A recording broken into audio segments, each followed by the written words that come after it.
Hi everybody, Steve Griffiths here, developer of the MTPredictor software program. In this video I'd like to take a look at an advanced technique that we teach to our advanced traders, and it's what I call a trend continuation trade setup. And there was a good example on the USE minis, for example on this 3-minute chart of the YM yesterday being Wednesday, November the 16th. So if we take a look at this chart and have a look initially, we can see that there was a standard MTPredictor trade setup here that went just beyond the 100% initial risk, and then there was another trade setup here that was a valid trade setup because it was on a black STF, and this setup, as you can see, would have been stopped out from -1 hour loss.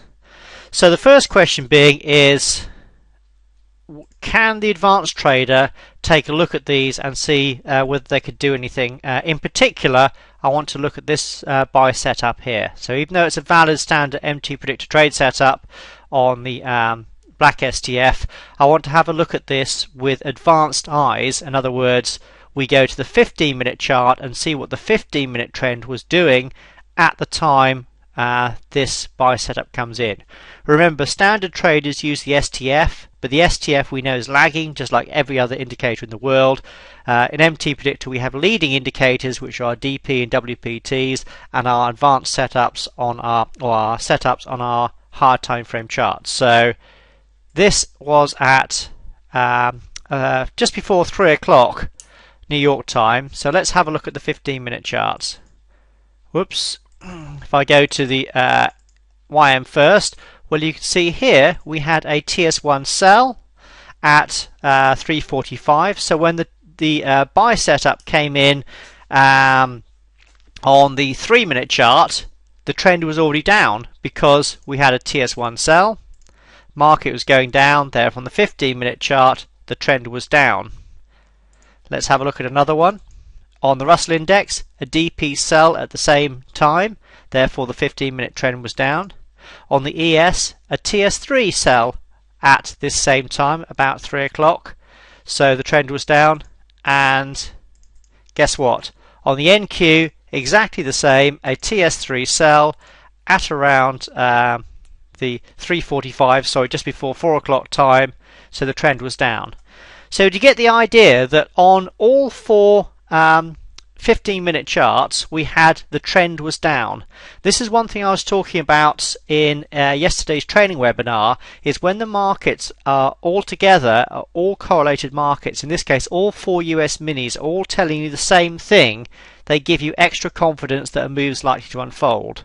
So on the 15-minute charts, all 4 of them, we had a strong indication that the trend had turned down from 13:45, which is about 10 to 2. So from 10 to 2, quarter to 2, so just before 2 o'clock, the large degree trend was down. So when we go back to our 3-minute chart, can you see how, and that, by the way, that was this high here, just before 2 o'clock, can you now see how, basically an hour later, at 3 o'clock, the advanced traders among you would have been very cautious about this buy setup, because we now know that this buy setup was against a 15-minute downtrend, not only on the YM but also on the ES, the NQ and the Russell Index. So all 4 USE minis were showing the trend was down. So when a buy setup comes in like this, you should be very wary of it, and advanced traders should be avoiding it.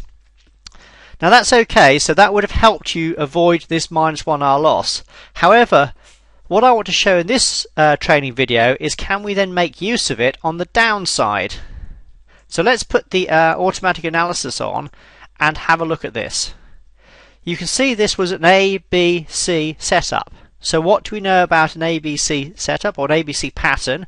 Well, normally once an ABC pattern is complete, the trend, or this correction to the trend, is complete, and the trend normally continues, which in this case would have been up. So an ABC pattern is a corrective pattern. So the question being is, what happens when a corrective pattern fails? And more importantly, at what level is a corrective pattern most likely to fail? Well, this is where we have our WPTs here, because these show us the most likely areas where our Elliott wave patterns are likely to end. This pink zone here, if I zoom in, just clear the charts off, just put that back on again with the Elliott wave stuff, so I'll just clear it off a bit. Just want to show that this pink zone here, whoops, sorry, I can't do that from there, but if I put that back on, yes, that's it, that's better. Can you see this pink zone is what we call the typical wave CWPT. So typically wave Cs will end in this area. Now what we can then do on the other side of the coin is, if the typical wave CWPT is exceeded, which it is here, then this pattern is no longer a corrective ABC pattern, it actually turns into an impulsive type of pattern. Impulsive types of patterns are in the direction of the large degree trend. So there's two things we can deduce here. First and foremost, now the typical wave CWPT has been exceeded, we're now expecting a further impulsive decline to the short side, in other words down. And can you see how suddenly this fits in with our 15-minute large degree trend? Because earlier in this video I was showing how the large degree trend on all 4 USE minis was down. So this is why not only can we anticipate that this buy setup would fail, but when it does fail, then the large degree downtrend will then re-establish, and as such we should be anticipating a strong move to the downside. So the question is, how can the advanced traders among you take advantage of this? Well, this is where we can do what I call a trend continuation trade. Now what we're looking at here is we're looking at coming in, in fact if I go back to here, we're looking to enter a new short trade as our pattern low fails, in other words as our wave C low fails. So what we're looking to do is enter a new short trade just below this low. We then use a little minor swing high for our protective stop, which in this case is just above here. And for trade management, well, it's quite simply you just use the ATR stop. So if I move forward here, this would have meant, if I use our risk reward tool here, it would mean going short, because we're now going down, going short just below this low. Our protective stop will be just above the last sort of pivot high or minor swing high, which would be here.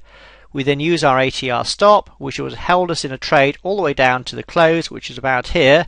And instantly, can you see how this allowed us to then get into a short trade as the larger degree trend took over and the market started to fall strongly into the close yesterday.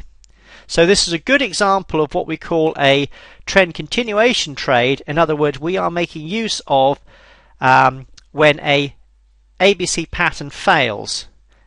And of course the reason it fails is because the 15-minute trend was stronger, and that's why if you want to do this kind of trade setup, I wouldn't suggest trying to do a sort of stop and reverse on every pattern that fails, but make sure you do that when the reverse, in other words the down trend in this particular example, falls in the same direction as the large degree trend.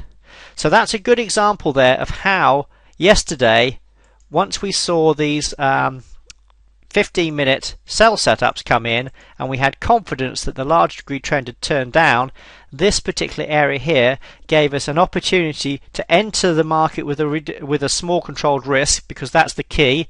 We keep our risk smaller control at minus 1R, and that allowed us then to take advantage as the market declines strongly into the close, and you can see a very good result of a plus 7.5R trade. And this is yet another example of why we do advanced teaching with MTPredictor, and why when you look at a chart, the MTPredictor techniques are not just the automatic setups you see here. We have advanced techniques that allow you to use failed setups like this to then be able to have a profitable trade in the opposite direction when the large degree trend dictates. So again, there's far more that advanced traders with the MTPredictor software can do by coming into our trading webinars and seeing how to use the software to much higher levels than just the standard and automatic trade setups.